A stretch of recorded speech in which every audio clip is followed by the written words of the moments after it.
it's less of an insult to us because it's like, okay, this is just part of living in this world, it's part of being a human being. And then we can say, okay, God, all of this stuff that's happening to me, I have no control over it. These things are happening and I need your help. Welcome to Book Therapy. I'm your host, Kim Patton. There's no way to count how many books are floating around in this world. Some are decent, some are truly terrible, and some are great. Today we're going to take a deep dive into one great book. Together we will discover gems of truth and encouragement to help you face your current season of life. I'm ready, you're ready, let's get this party started. Welcome to another episode of Book Therapy. I'm so glad you're here. We do have a special guest today, and what's interesting about this interview is that the person I'm talking to is living out her message as we speak.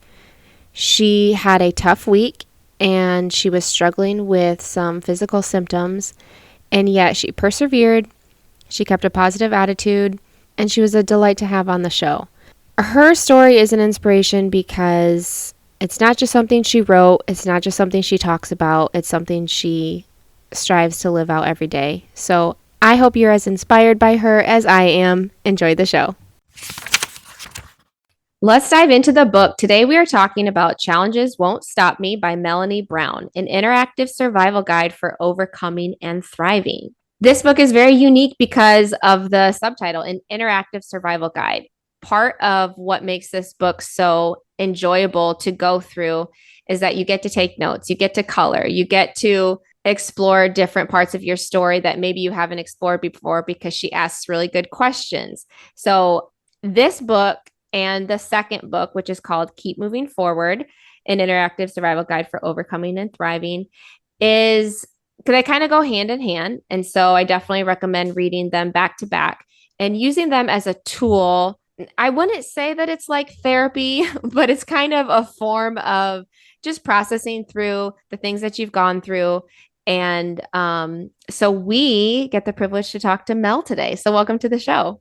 Thanks so much for having me, Kim. I'm excited to be here. We got to meet each other a few weeks ago in Georgia, being in her home, being with her family, and just getting to know her story and all the people that she has interviewed on her podcast, which is the Challenges Won't Stop Me podcast. Was really fun. It was really good to just get to see each other face to face, spend some time together. And today's going to be extra special because we already know each other. Yes, we do. So your story comes from decades of neurological struggles and brain surgery. I want to talk today about two things. First, we're going to talk about overcoming struggle. And then secondly, you said a lot of good things about rest. And in this season of my life, I'm exploring not just physical rest, but emotional, mental rest. And so we'll start with overcoming struggle. And I love this letter that you wrote. It's on page 30.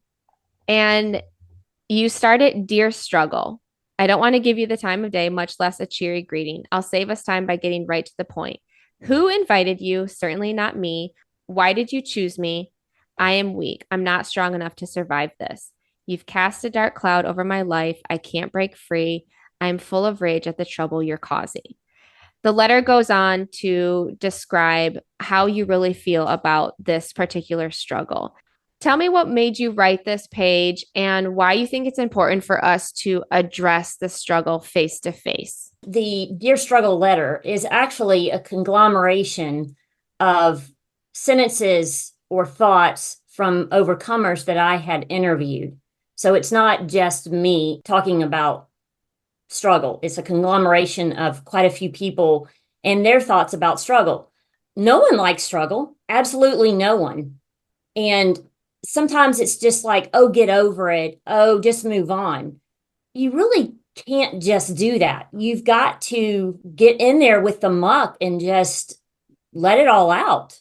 You really do. You have to say, I don't like this. This is this struggle, what you've caused, how it's impacted my life. Because unless we can get our hands around that, we can't actually do what people say, get over it and move forward. I don't think you ever really get over a challenge, but you can move forward. And that's why I titled the second book, Keep Moving Forward. So if you can get it out, write it down, even say it out loud, scream it, throw your fist in the air, whatever it takes, that helps you move forward in the process. You say on page 38, you might have a name for your struggle, but that name isn't who or what is causing your pain. We must identify the source of our struggles. In Ephesians 6, Paul points out who is causing your struggles. Ephesians 6:12 is for our struggle is not against flesh and blood, but against the rulers, against the authorities, against the powers of this dark world, and against the spiritual forces of evil in the heavenly realms. How has changing your perspective on the fight not being against, let's say, a person or your body or God? The fight is against the curse of this world. Everybody's going to have struggles. How has your perspective shifted in who you're fighting or what you're fighting?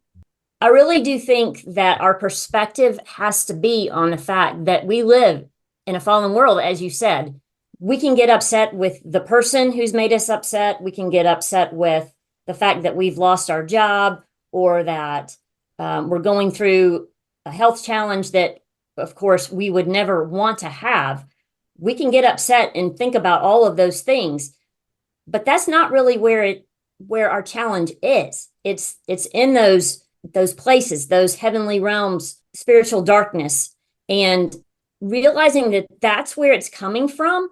It doesn't change the challenge, but it changes how we navigate through it, because we're displacing our anger in the wrong place. If we focus on the fact that we live in a fallen world and therefore we're going to have challenges, it's less of an insult to us, because it's like, okay, this is just part of living in this world, it's part of being a human being. And then we can say, okay, God, all of this stuff that's happening to me, I have no control over it. These things are happening and I need your help. That helps me tremendously to say, it's not this person that's causing the challenge.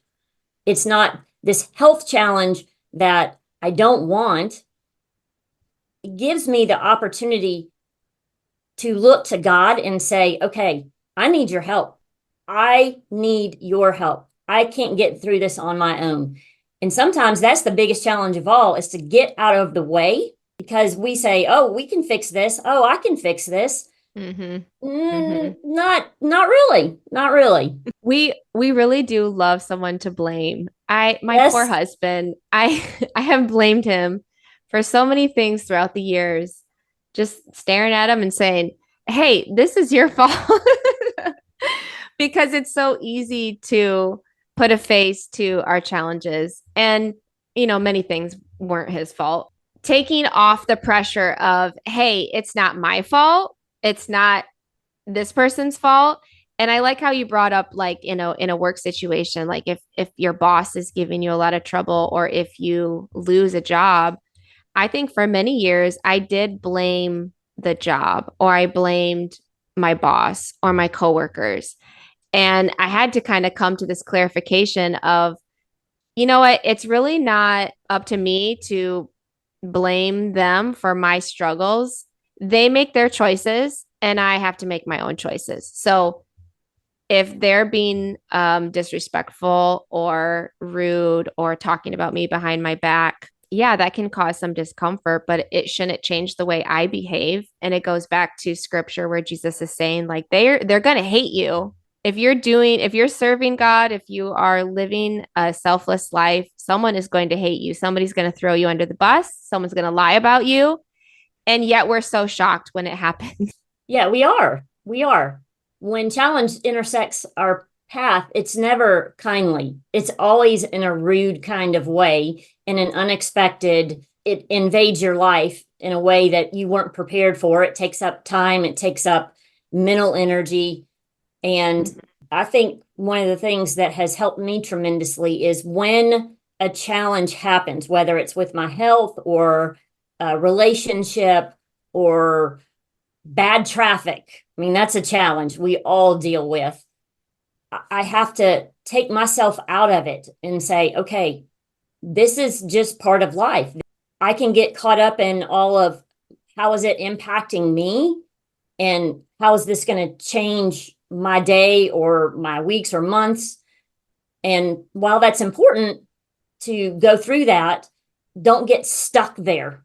That's sometimes the danger is we can get stuck in something and then we can't see that we need to be focusing on God, which is going to help us get unstuck. That's the only way we're going to get through those challenges. We know that some challenges can be so heavy that it really brings us down to a place where we don't really know how to come out of it alive. You say on page 43, let's look at Paul's insights about what God's power does in us when we go through earthly struggles. 2 Corinthians 4:7-9 says, but we have this treasure in jars of clay to show that this all surpassing power is from God and not from us. We are hard pressed on every side, but not crushed, perplexed, but not in despair, persecuted, but not abandoned, struck down, but not destroyed. When you have felt struck down, perplexed, persecuted, in despair, how have you looked to God to bring you out of that? And how has He shown you His grace and His faithfulness on some of your hardest days? I love those verses because it says that we are going to have difficulties. We're going to get knocked down. We are. And it's important for us to remember that those are opportunities for us to grow, and we have to cooperate with God. A lot of times, the challenges that we go through, we cause it to last a lot longer than it's necessary because we're almost fighting the system. We're almost fighting God and saying, I don't need your help. I can handle this. Or thinking kind of the opposite. Oh, I'm just gonna stay here. I can't deal with this. It's just too much. So both of those scenarios are not cooperating with God. When we say, okay, I'll give you an example. This week has been very tough. I've started some new medications with my health, and it has knocked me down. Literally, 2 days ago, I was in the bed or on the couch, just resting. So resting is something that I've had to learn, and this is a perfect example of it. The new medication has some side effects that are just yuck. And while I'm in this mode of, okay, I'm knocked down. I really physically cannot do my work today. I can't work on anything that I want to work on, whether it's my podcast or writing my website. I just have to give in. The way that I'm going to get back to where I want to be is to say to God, okay, I'm going to rest because obviously I need it. What am I supposed to be learning during this time? I'm a teacher by trade. I can't not do teaching. As you've read my book, you know that I have to be talking about what we're learning all the time. And as I'm lying there the other day, resting because I didn't have any other choice. Okay, God, what am I supposed to be learning right now? And going to Him and saying, I'm frustrated because I was frustrated. Why is this new medicine that's supposed to be helping me knocking me down? I'm trying to gain from that time a relationship with God in that I know that this is part of your process. This is part of what my journey is. What am I supposed to take away from this? How am I supposed to grow from this? And that has helped me tremendously. Not that you don't necessarily have to learn something from every single thing you go through, but with the journey that I have been on with my health, it has been very much a learning journey. I get more of who He is. I learn more about Him, not just what am I supposed to learn about me and my journey, but a lot of times it's about what God is showing me about His character, about His plan for my life. And I think that has helped me tremendously as I'm going through those times where I am pressed down on every side, or I'm perplexed, or I'm persecuted, or I'm struck down. he's going to take care of me. It may get really ugly and may feel entirely too much for me, but those words promise me that it's not going to take me under. I'm not completely crushed. I'm not out of it. I know it's not going to last forever, that he's Mhm. going to get me through it. I like that you brought up rest because that's the next thing I want to talk about. And one thing that was so interesting to me that I want to speak specifically on is the difference between sleep and rest, and also how rest can be defined, because we normally think of rest as sleeping or just not doing anything. But you say on page 57, this is a quote from Sacred Rest by Dr. Saundra Dalton Smith. She discovered sleep is solely a physical activity. Rest, however, penetrates into the spiritual. Rest speaks peace into the daily storms your mind, body, and spirit encounter. So there's one type of rest, sleep, and then there are other types of rest: physical, mental, emotional, spiritual, social, sensory, and creative. Now that's a lot. I kind of want to read her book now and explore those different types of rest. But what's the difference between sleep and rest for you, and how do you rest well, or how is your body encouraging you to rest well when you're having a hard time physically, but also mentally and emotionally? I encountered Dr. Saundra Dalton Smith when I was at a writer speaker conference several years ago. I was at a very, very low point in my journey. I was extremely frustrated and angry about the fact that I had gone through some physical health issues and had done well physically, but the fatigue that I felt was just unrelenting. It didn't matter how much napping I did, that physical rest. Mm-hmm. I still was just exhausted. And I went to a class where she was teaching about how to market your writing, your podcast, whatever. The other person that was doing the class with her introduced Dr. Saundra. She introduced her book, and she's telling about the book and how wonderful it was. And I'm listening and I'm thinking, God, this is why I'm at this conference. It's not Mm-hmm. about speaking, it's not about writing, it's about this. This is what I need. I need to know how to rest because I had been sleeping. I had been doing the physical sleeping and it wasn't helping me. And Mm-hmm. what you just mentioned is that Dr. Saundra goes over 7 different types of rest. And she has a rest quiz called restquiz.com. Highly recommend it. Takes 10, 15 minutes. It asks you a bunch of questions and it determines what areas of those 7 that you need rest in. I took the quiz and my results were that I needed mental rest and creative rest. Well, the creative rest I needed was because I was exerting so much energy and creativity in doing the promos and doing the podcasting and doing the writing. But I also needed mental rest because I am also a tutor. And at that time, I was tutoring about 12 to 15 hours a week in addition to working on writing and speaking.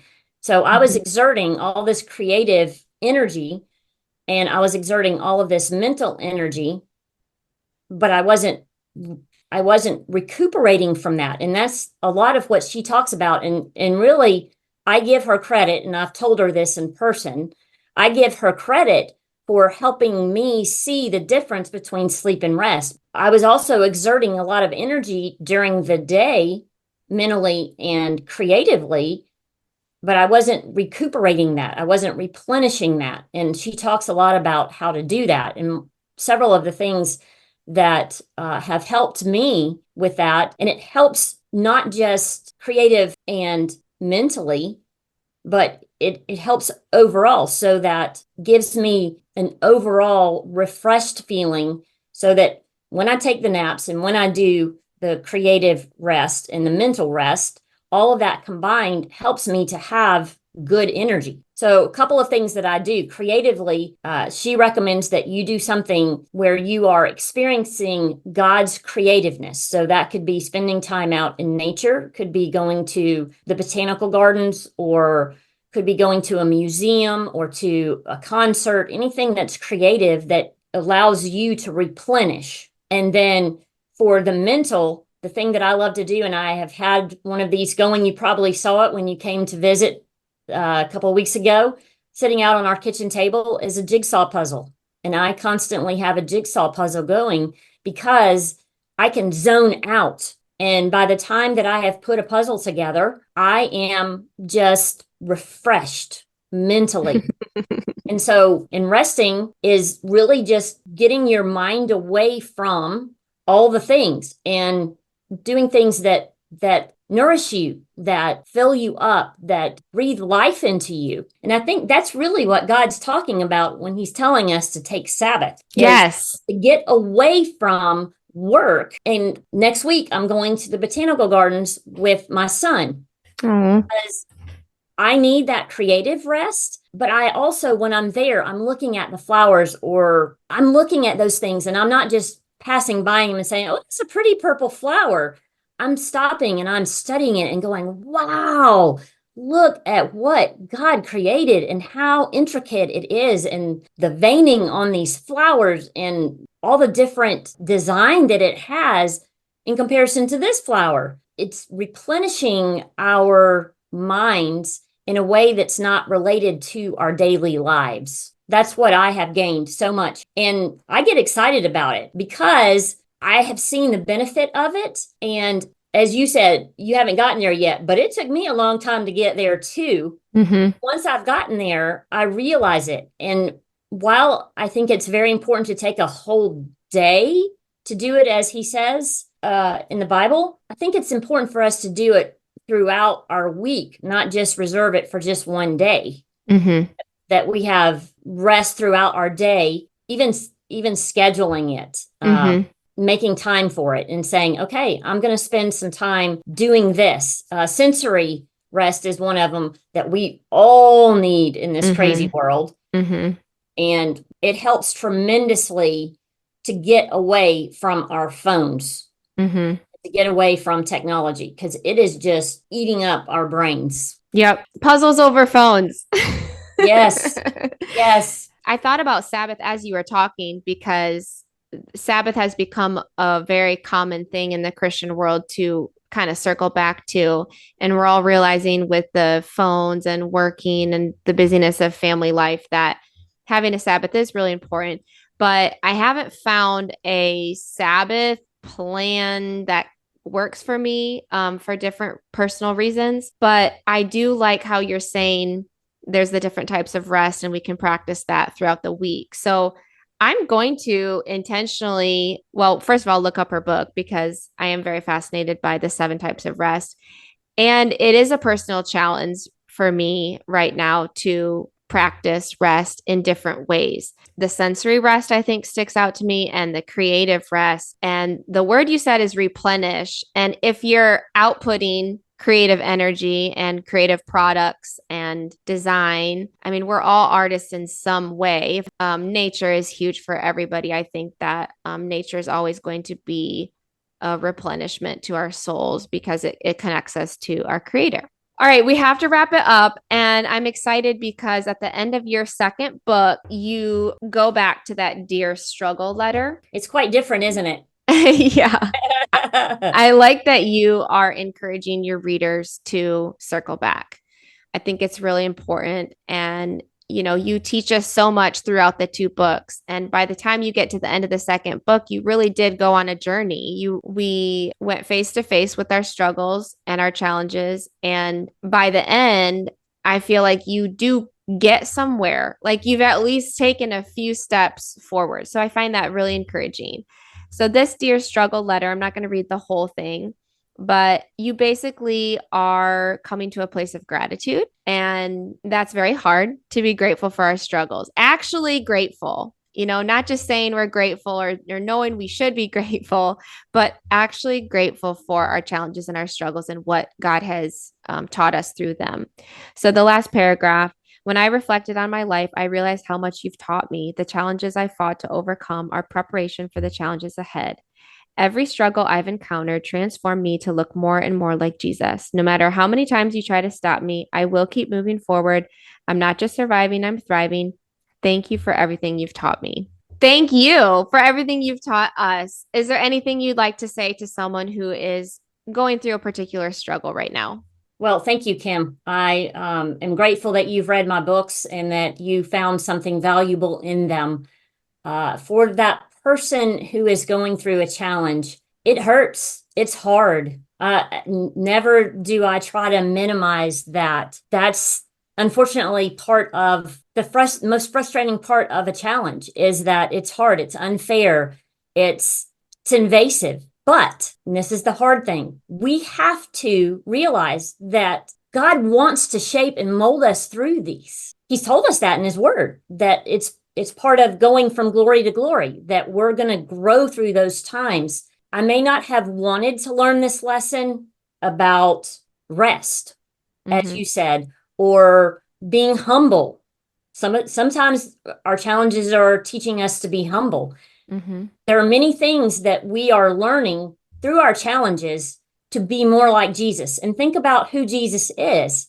We have a long way to go because he is kind and patient and loving and all the things that we know we need to be, but sometimes it takes a challenge to shape us. And so as you are going through a challenge, realize, yeah, it's hard and it's hurtful and sometimes it's unfair, but there is such great meaning behind it. God wants us to be like Jesus.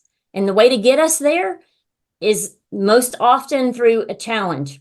It is hard to say, I'm thankful for my challenges, but when we realize what he has shaped in us, that's how we become thankful for it.